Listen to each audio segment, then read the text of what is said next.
Well, Kyle. Fire crystal, Garrett. Not good yet. Water crystal. Not good yet. Earth crystal. Still not good yet. The end. Pretty good.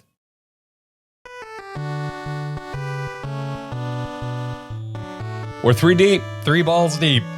Why would you I say don't that? know. That's all I had to say. That's all I could think of at the moment. I'm just going to say this was an experience. What a experiment. Congrats to the team for trying something new.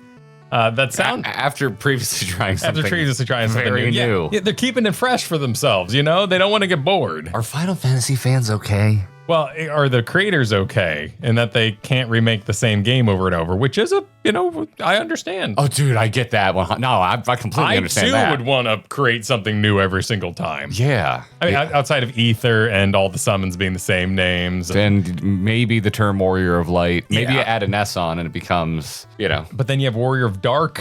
Yeah, but then we found a Warrior of Dark in every corner of the final dungeon. So it was Warriors of Dark. Or Warriors of Dark? It was a fascinating experiment. It was the empty calories of the NES generation. It was a wild ride. You know what? Food analogy. I like this. It's like when you have a really expensive, nice fish dinner. And you have to eat freaking cereal before bed because you're hungry already. This is the most... Kyle has used this analogy since I started working with him in 2010. I have heard this analogy for 15 years. $70 on a lovely dinner, and you end up having Fruit Loops before bed. That's what Ninja and Sage was. This game did make me want to play 1 and 2 again. Like the whole time I was playing this, I was just thinking of better Final Fantasy. You have all this job identity. You have all this work you've put into your characters. Even the Dark Knight, you had to go to a special land to even get weapons for. And then it's over. I guess Ninja can use those weapons. I guess Sage can do the summons. So it culminates. But that whole this is my bard and I brought them up from a baby and now... You throw the baby away. You've got new baby. You just replace the baby. You want a new baby? We got a new baby for you. There's nothing wrong with changing your career late in your life. We all make mistakes. Maybe you did want to be a dentist. Why are you throwing shade at dentists? No, I really like dentists. Oh, you do now. You used to not to because your previous dentist used to tell you were lying about flossing, but you were actually flossing. Yes. I know way too much about this man's traumas. Too many. Get out of my head. Stop sharing your head with me. The chaotic nature of the story, I loved. The restrictions on the airships, I didn't love because I think airships should be able to go over multiple mountains, but I understand the gameplay mechanic of it. I don't think I loved much of this game except for the ending. I had a second where I thought I liked it, like our second to last stream before we got to the Crystal Tower. I was like, oh, I like this. And then we unlocked the final suite of jobs. And I'm like, never mind, I don't like this again. Because for reasons like you kind of outlined, I kind of felt like everything was just kind of like I had no buy-in on really any of it. Yeah, I don't know. It's like the job system could have been cool if it wasn't for 7 decisions that they made. It's like it would have been cool if it didn't get rid of your mana. It would have been cool if maybe there were just 1 tier less of jobs so you actually felt invested in any of them. Maybe if a few less of the jobs were direct replacements for previous jobs. Because I think Warrior had 2 straight replacements. So it just felt like you wasted your time on Warrior because there was Super Warrior and then Hyper Warrior. There was math at play, which meant in some situations, apparently Warrior would have been better. I don't know if that had to do with armor rating, crit, or how these things came together. But even Onion Knight, if you leveled up, would be a better job than some other jobs. So there's hidden math in there. And I can totally see a challenge run where you say, I'm bringing an archer to the final battle. Yes. Yeah, that's where it could be fun, but I feel like you have to make your own fun because I feel like the base game didn't do enough with it. There's forced encounters throughout the game where you have to change jobs to do something, become a toad, become Minnie. Those were cute puzzles. If we had read the one piece of dialogue that we accidentally skipped, because if you play the Pixel remasters, literally any button input will skip dialogue, including accidentally slightly breathing on your joystick. We missed who's the Amon guy? The skeleton man. Eventually he was named Amon, so. Eventually, but that was like 4 skeleton mans deep. Hien? Oh, Hein, like the ketchup. Hein would have been make sure you bring Scholar to identify the weakness. We brute forced it, which actually was, for me, probably the highlight of the game until the ending. A really cool puzzle. Brute forcing Hein was really fun. Everyone was telling us it wasn't a puzzle. So mechanically, I think everyone owes Final Fantasy II an apology, because I think it is mechanically superior to this game in almost every way. I didn't like 2's levels. I liked this better. I got just more for levels. 2 wins out on investment alone for me. The leveling was weird, but it was hard enough that I got invested in the effort that I put in. This threw the baby out with the bathwater so often, I never cared about my team. And then by the end, we had a 2 duplicate team, which, as much as I love the final dungeon, it was just like, this is so effective, I'm going to run with it. But boy, that was a boring team. I like that the character level stayed. I think there's something there. I'm very curious if they evolve it from this basis, or if they wipe the slate clean and try something new for 4. Considering its similarity to Final Fantasy XIV, I assume that there's quite a few more Final Fantasies that have a job system similar to this. But then I look ahead to like Final Fantasy VII, like the famous one, and I'm like, I only ever see Cloud with a Buster Sword, so...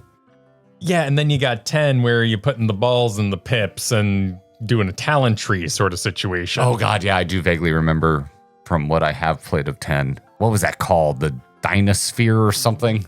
Yeah. It was nuts. That's the first talent system I ever remember running across, and boy, it blew my dumb 13-year-old brain. I had no idea what to do with that. And I've played a good chunk of 12, maybe a third, and that is a more traditional job system thing. So you're swapping jobs in that one? Yeah, sort of. Okay. All right. On face value, I really like this. I'm like, ooh, cool. It's like switching jobs and stuff. It was too restrictive, and I don't know, like, I keep thinking about little tiny things, and it is total armchair developer stuff, which I try not to do, but sometimes when you don't like something, you can't help yourself. So I kept thinking about, like, you know how like Scholar had that passive where they were better with items? Like, what if Scholar could make mana restoring potions or something so that you felt more free to just swap up your magic jobs all the time? Because even in the Pixel Remaster, which makes a lot of things a lot more streamlined, you weren't picking up elixirs right and left, and you just couldn't buy them at stores. The freedom caused restrictions like keeping your thief or black belt the magic-free character so they could go back to thief to open a door. Yeah, which that's where it started to work for me again, because I started to think of each character as not a job but a role. It's like, this person's here's our 2 melee job characters who don't care about mana, so they can swap jobs willy-nilly all the time. We just keep going, who cares? But then we had the 2 magic. We had like one character that was always healing and one character that was always like a damage dealing magic user, and they seemed locked unless we went back somewhere where we could heal. But in a weird way, it started to work for me, but that was like that midpoint. That was like that right before the Crystal Tower, before we got that final suite of jobs where I was like, okay, I'm actually getting kind of invested in this again because of, the fun I feel we made for ourselves by restricting who did what for the sake of efficiency. It's a wild game, man. This game hurts my brain to think about, even though it is quite simple. I really like the summons, like Evoker having the lesser spells, going on a quest to kill bonus bosses, Odin, Leviathan, Bahamut, and getting them as summons. Super cool. Then you got Summoner, and like an hour later, it's replaced by Sage. That was so weird. Yes. But Sage also removed the randomness of the summon spells, because as an Evoker, there was always a chance Ifrit was going to come down and heal everybody, which is not what you wanted. So the escalation was really, really cool. It's such a mixed bag. It's a weird little game. I'm going to say something profound here, Kyle. The Final Fantasy fandom is strange. Let's talk about that. Hey, did you notice the new background? Those are patrons from our Patreon-a-thon from 2 years ago. I learned how to do laser etching just for this because we wanted wood panels that we didn't seal, so it helps with acoustics. Support at romance.com. Thanks for supporting us, everybody. I'm happy I made it. There's still some more that I need to add on there, but yeah. It's good seeing y'all up there. Thanks for supporting. I might need another laser etcher. I think I might have burned out the laser. Support at romance.com. Support at romance.com. Or Patreon-a-thon is happening right now. Yes. Yeah. 4 streams, 4 days a week for the entire month of September, and it will leak a little into October. We're also playing Expedition 33 right now, so watch us here on YouTube or watch us live on Twitch. The option is yours. Links are on screen right now. There's probably links below. Click on them.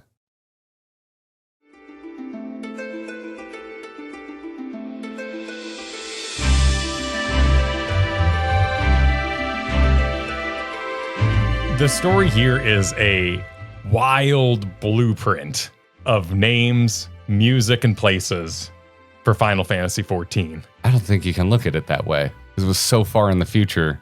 That was something that the developers of Final Fantasy XIV decided on as they were working on that game.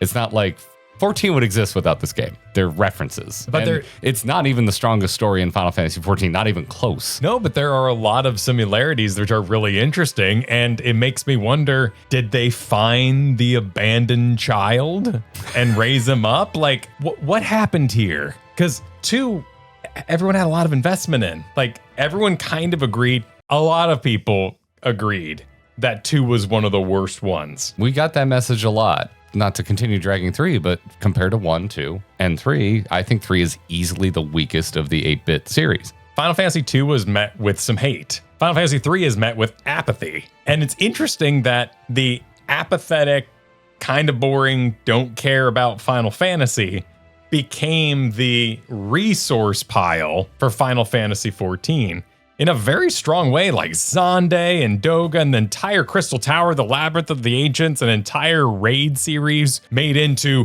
what became a huge part of the overall story. The Warriors of Dark upgraded to Ness at the other side of it. Airship Sid, that already happened. But I think that there's two potential reasons for that.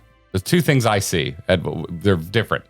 One, I think you could argue that Final Fantasy III is just so meaty story, barely exists in any way, that it's the perfect thing to take and beef up. Embellish. Make it more character driven. I always talk about lore versus story. I don't think they're the same thing. And I think lore can be interesting, but it doesn't make an interesting story. This is all lore, no story. It's like there's a tower and there's an emperor in it and he's got Amon-looking skeleton minions. Like, cool. Now make them actual characters, because Xande isn't a character. Kind eventually down the road, Amon isn't a character. Like, there's just nothing there besides kind of the prop up of it's a bad guy emperor, go kick his ass, and he's in a crystal tower, and oh, if you stop by Eureka first, you'll get some power. It's cool, but they're not compelling characters that go on any sort of anything resembling an arc. The other way I can see it is that they literally only pulled from the best part of Final Fantasy III, which is the ending. The ending, the names, the places, all these sort of rich things, like you said, could be expanded by putting characters into it. And it sounds like that's what happened with the DS version. Our orphans become named characters, become bigger parts of the world. And that's why that version is held on a pedestal over this. Though still, in general... I heard from a bunch of people that don't like the DS version. And in general, I met with apathy. But it's such a cool experiment. Like, Xande is, for all intents and purposes, after doing Eureka, a pushover. And it's actually his summon, the Cloud of Darkness, who's the real enemy, who we know nothing about. You could wood all you want, but... Otherwise, investment's pretty low in what's going on there. We need to start a new video series called Wood All You Want, where we character assassinate hot characters. Yeah. And even like Cloud of Darkness, very cool. It spams one attack over and over again. But what a cool mechanic. You learn to deal with that going all the way back to Odin and seeing these AoE attacks and how you were going to deal with that. And the boss gauntlet, completely random, but thanks to Final Fantasy XIV, wait, who's left on? Oh my God, it's Mike Wazowski. I can't separate. I had the experience of every Final Fantasy XIV player playing Final Fantasy III. Final Fantasy III was the pile of references that time warped itself to the future for me. Yeah, I don't know. I guess I just don't. Maybe I'm a grump. I don't get that excited about references. When they're bosses, I love solo encounters. I love solo encounters. You did remind me that I really liked the optional content in this, which was going and killing the optional bosses and collecting all of the summons. Yeah. That was, outside of the end of this game, my favorite part of Final Fantasy III. I love that kind of shit. I love going after legendary birds and Pokemon Red. at the time of recording this, we just started Expedition 33, and I'm really afraid of that game's optional content because I bet it's hard. I bet it's really hard. Is it hard? I don't want spoilers. Answer below. Is Expedition 33... You know what Final Fantasy 3 needs? Another 3. Let's try something. And I do not promise that we will do this on every single one of these older Final Fantasy videos, but let's try this on for size. Where do you think you are going to rank this when it's all said and done? 16, 17, 18 games if we include 10-2 and 13-2. Let's not do the 2s. No, we have to. We have to? So not out of 16. We're doing out of 18? Didn't 13 have 2 sequels? What about There's 3 13s and 2 10s. What about the 7s? Oh, right. The 3 remakes. So there's 4 7s. Okay, so what's our scoring? Let's just call it 20. Where are you going? For the sake of this, let's just go with 16. Let's just go with 16. I like it. All right, so let's redo this. Because otherwise we're going to forget something. Out of 16 mainline Final Fantasy games, even though we'll probably end up playing more, but for the sake of trying to think into the future, let's keep this simple. Out of 16 mainline games, where do you think 3 is going to fall for you? So 1 out of 1, you think this is the best Final Fantasy and nothing will ever beat it. And 16 being this is the worst Final Fantasy, you don't think anything will ever stoop to its lows ever again. Okay, I'm ready. All right. Wait. You think it's the second best Final Fantasy ever made? Oh, wait. I thought it was out of 10. After all that. Out of 10. You know, because you put 10 out of 10. Oh, shit. I did it backwards. Wait, no. Yeah. I'm leaving room for hate. You're leaving room for hate. Yeah. I really just can't imagine. Like, I know story comes online stronger from here on out. I know that much. I trust Final Fantasy fans enough that I don't think they're gaslighting me that 4 is going to pour on the narrative a little stronger than the first 3 entries. So I think with that alone, I can't see it. And I love old MMO jank. I love old MMO jank. So I'm fairly certain I will think 11 is crap compared to 14, but I think compared to this, I'm going to like 11 more. And I think we're all going to owe 2 and 13 apologies when this is all said and done. I think we owe 2 an apology. Because I would, so far, I would recommend 1 and 2. The year is 2025. If you like RPGs and you haven't played Final Fantasy 1 or 2, I would say absolutely go play them. They're great, and they will inform your RPG history. I leave room for something that has maybe not a worse system, but sticks around longer. I think it overstays its welcome. I think it was the right length. I think the experiment was a good experiment. You might have a point there. Would I recommend it? If you're doing what we're doing for history. I am also trying to think of how it would have been on the NES, which is much more punishing, and it would have overstayed its welcome. Yeah, that gauntlet. Yeah, to hear about the gauntlet from not being able to save all the way through the Crystal Tower. Holy shit. Well, you would have been able to exit. You would have been able to do Eureka first. Yeah. But I mean, think about it, dude. The end of all 3 8-bit games would be a gauntlet. I didn't know what Reflect did. I used it on myself. I couldn't heal. I healed the boss and I died. That'd be a full restart. Yeah. Which at the time when I was younger and games had the last, it probably would have been a positive. Times change. I think it's a good history lesson for Final Fantasy XIV, but that history lesson's Crystal Tower. And I've moved on. That's not even the best part of Final Fantasy XIV. That's not even the best part of Final Fantasy XIV. Yeah, it gets there. Gorgeous, dark, and all that. There was no Elidibus in the tower. None of that happened in Final Fantasy III. All of the best stuff about Crystal Tower is unique to 14 and 14 alone. Because 14 has Grahatia. Sung to the tune of Mamma Mia. Grahatia. Here we go again. My soul is in a new body. Eternal wind. Out of my ass. Farts. Every time Eternal Wind comes on, I think of farts. It's